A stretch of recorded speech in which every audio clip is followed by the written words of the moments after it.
La Corée du Nord commence à célébrer l'anniversaire de la naissance de son président fondateur sur fond d'extrême tension avec ses voisins. À Pyongyang, au milieu d'une grande exposition florale, la présence de missiles rappelle la menace omniprésente de guerre qui plane sur le pays, même si la vie quotidienne semble suivre son cours normalement dans la capitale.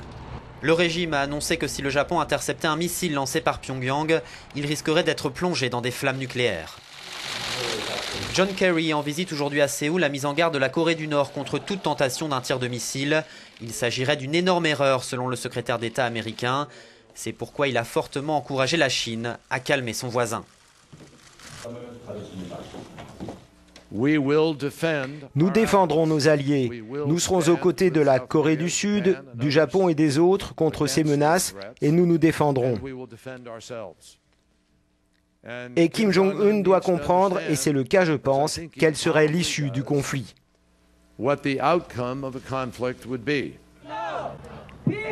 Ces militants pacifistes sud-coréens ne sont pas satisfaits de la visite de John Kerry. Ils appellent à se rendre en Corée du Nord. Eux réclament la tenue immédiate de négociations de paix entre le Nord et le Sud.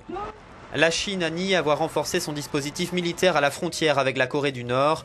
Ce vendredi, le président Xi Jinping a visité une base navale dans la province insulaire de Hainan. En votant pour les sanctions contre Pyongyang au Conseil de sécurité, la Chine a pour la première fois pris ses distances avec son voisin.